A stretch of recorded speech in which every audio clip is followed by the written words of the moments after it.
અહીંયા તમે બધા લખેલું જોઈ શકો છો, શું છે? SSIP 2.0 એટલે કે સ્ટુડન્ટ સ્ટાર્ટઅપ્સ ઇનોવેશન પોલિસી. બરાબર, સ્ટુડન્ટ સ્ટાર્ટઅપ એટલે શું? કોઈ મને કહેશે સ્ટાર્ટઅપ એટલે શું? સ્ટાર્ટઅપ એટલે શરૂ કરવું, પણ શું એમ? સ્ટાર્ટઅપ એટલે કે જેમ તમારે કોઈ પ્રયોગ હોય ને નવો, બરાબર, તો પ્રયોગ પાછળ કોઈ પણ એક સમસ્યા હોય, બરાબર, એ સમસ્યાના ઉકેલ માટે તમે કોઈ નવી શોધ કરો છો, બરાબર, તો એને સ્ટાર્ટઅપ કહી શકાય. કોઈ પણ સ્ટાર્ટઅપ પાછળ એક આઈડિયા જવાબદાર હોય. શું જવાબદાર હોય? એક આઈડિયા, બરાબર. તો અહીંયા આજે મારે આની વાત એટલા માટે કરવાની થાય છે કારણ કે આજે સવારે જ આપણે એક ટેલિકોન્ફરન્સનું આયોજન ગાંધીનગરથી કરવામાં આવેલું હતું કે જેમાં માનનીય શિક્ષણ મંત્રી કુબેરભાઈ ડિંડોરે આ અગત્યની માહિતી આપણને આપી છે. ખરેખર તો આ સેકન્ડ વર્ઝન છે, બરાબર, 2.0 એ તમે જોઈ શકો છો. આ સ્ટાર્ટઅપ પોલિસી છે એ કોલેજ લેવલે લાગુ પાડવામાં આવી હતી, પણ પછી સરકારે એવો વિચાર કર્યો કે આ જે સ્ટાર્ટઅપ છે કઈ રાતોરાત એ યુનિકોર્ન નથી બની જતું, રાતોરાત એ ઊભું નથી થતું. તો આની શરૂઆત વિદ્યાર્થી જ્યારે શાળા કક્ષાએ હોય ત્યારથી થઈ, બરાબર. એટલે કે અત્યારે તમે વિદ્યાર્થી છો તો તમારામાં અત્યારે નવા નવા વિચારો, આઈડિયાઝ આવતા હોય કોઈ વસ્તુને લગતા. તમને યાદ હોય તો મેં તમને એક એપ્લિકેશન કીધું હતું, તમે બધા ઇન્સ્ટોલ પણ કરેલી, ડ્યુઓલિંગો, યાદ છે બધાને? તો એના દ્વારા તમને ઘણાને ફાયદો થયો, બરાબર, કે જેમને ઇંગ્લિશમાં ઘણી તકલીફ પડતી હતી તો એમને એમાંથી ઘણો ફાયદો થયો. તો એ પણ એક સ્ટાર્ટઅપ છે, બરાબર. આપણા શિક્ષણ મંત્રી સાહેબે વાત કરી કે એમણે જયારે સાબરકાંઠા અને બનાસકાંઠાની મુલાકાત લીધેલી, આજે સવારે ટેલિકોન્ફરન્સમાં એમણે વાત કરી કે જ્યારે એમણે ત્યાં સાબરકાંઠાની એક સ્કૂલની મુલાકાત લીધી ને તો ત્યાં એક વિદ્યાર્થીનીએ એક આઈડિયા વિશે વાત કરેલી કે એમને એક એવી એપ્લિકેશન બનાવવાનો વિચાર આવ્યો, જેમ કે આપણે જમવાનું બનાવીએ છીએ તો જમવાનું વધે છે, તો એ વધેલું જમવાનું જરૂરિયાતમંદ લોકો સુધી પહોંચે તો એ કઈ રીતે પહોંચે? તો એના માટે એણે એક એપ્લિકેશનનું નિર્માણ કર્યું, બરાબર. તો એના કારણે જરૂરિયાતમંદ લોકો સુધી એ ભોજન પહોંચે. તો આ એક સ્ટાર્ટઅપ જ થયું કહેવાય ને, આવી એક એપ્લિકેશન બનાવી એમણે. તો આની શરૂઆત છે એ શાળા લેવલે થાય. તો એટલા માટે હવે અહીંયા આ સેકન્ડ વર્ઝનની અહીંયા આપણે શરૂઆત થઈ છે. માંગુ છું કે ફર્સ્ટ વર્ઝનની શરૂઆત છે એ 2017 માં થઈ હતી, બરાબર. અને અત્યારે આ એનું સેકન્ડ વર્ઝન છે. 2022 થી 2027 સુધીનું સરકારનું લક્ષ્ય એવું છે કે 10,000 વિદ્યાર્થીઓને આ સ્ટાર્ટઅપમાં જોડવામાં આવે. કેટલા? 10,000 વિદ્યાર્થી, બરાબર. હવે તમને એક બીજી અગત્યની માહિતી આપી દઉં કે હમણાં થોડા સમય પહેલા જ 16 જાન્યુઆરી નો જે દિવસ છે એને નેશનલ સ્ટાર્ટઅપ ડે તરીકે ઉજવવામાં આવે છે. National startup day. તો હમણાં જ 16 જાન્યુઆરી નેશનલ સ્ટાર્ટઅપ ડે ની ઉજવણી થઈ અને ત્યારે લગભગ 110 જેટલા સ્ટાર્ટઅપને ગ્રાન્ટ ફાળવવામાં આવી. કેટલી? 20,000 રૂપિયાની ગ્રાન્ટની ફાળવણી કરવામાં આવી અને 300 જેટલી સ્ટાર્ટઅપની એપ્લિકેશન આવેલી છે ને 300 માંથી 110 જેટલા સ્ટાર્ટઅપને સરકારે 20,000 જેટલી ગ્રાન્ટની ફાળવણી કરી. તો વિદ્યાર્થીઓ આ ગ્રાન્ટનો મેક્સિમમ લાભ લઈ શકે એના ઇનોવેશન માટે, બરાબર. સ્ટાર્ટઅપ શું છે? તો કે એક પ્રકારનું ઇનોવેશન જ છે. ઇનોવેશન વિશે તમે બધા જાણો જ છો, બરાબર. આપણે ઘણા ટાઈમથી છેલ્લા 7-8 મહિનાથી આપણે ઇનોવેશન ઉપર કામ કરીએ જ છીએ, બરાબર. તો વિદ્યાર્થીનું જે ઇનોવેશન છે એને સ્ટાર્ટઅપમાં કઈ રીતે પરિણમી શકે અને એને એક યોગ્ય પાઇપલાઇન પૂરી પાડવામાં આવે, બરાબર. અત્યારે આપણે અહીંયા મધ્યસ્થમાં છીએ એટલે કે 2025 નું સાલ સ્ટાર્ટ થઈ ગયું છે, બરાબર.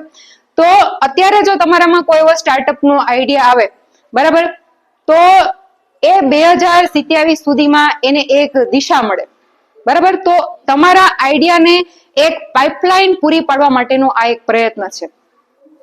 તો આનું આખું સ્ટ્રક્ચર કઈ રીતે હોય છે એ આપણે જોઈએ.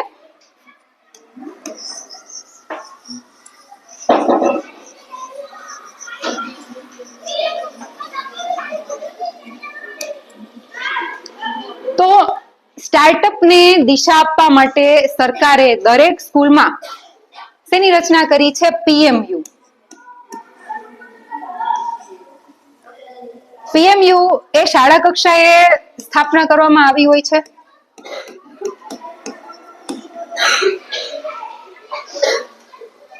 આનો મીનિંગ શું છે? તો કે પ્રોજેક્ટ મેનેજમેન્ટ યુનિટ. બરાબર. તો આ દરેક પીએમયુ એટલે કે પ્રોજેક્ટ મેનેજમેન્ટ યુનિટની શાળા કક્ષાએ સ્થાપના કરવામાં આવી હોય છે. પછી બીજું જે પીએમયુ છે એની સ્થાપના હાયર લેવલે, હાયર સેકન્ડરી લેવલે, બરાબર છે, હાયર સ્ટડીઝ લેવલે કરવામાં આવી હોય છે. અને પછી જે ત્રીજું પીએમયુ છે એ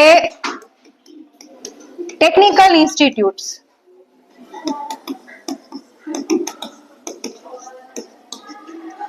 ત્યાં એ લેવલે શરૂઆત કરવામાં આવી હોય છે. ટેકનિકલ ઇન્સ્ટિટ્યૂટમાં ડિગ્રી અને એન્જિનિયરિંગ કોલેજીસ પણ આવી જાય છે. બરાબર. અને શાળા કક્ષાએ જે સ્ટાર્ટઅપની શરૂઆત થાય છે, બરાબર, પછી એ પહોંચે છે હાયર સ્ટડીઝ સુધી. બરાબર. અને ત્યાંથી આ સ્ટાર્ટઅપ પહોંચે છે ટેકનિકલ ઇન્સ્ટિટ્યૂટ એટલે કે તમે પછી કોલેજમાં આવી જાઓ છો તો ત્યાં સુધી પણ તમારો આ સ્ટાર્ટઅપનો આઈડિયા જીવંત રહે છે. બરાબર. અને પછી એને દિશા આપવામાં આવે છે આઈ હબ. બરાબર. આઈ હબ સાથે આ જે સ્ટાર્ટઅપ છે એને જોડવામાં આવે છે.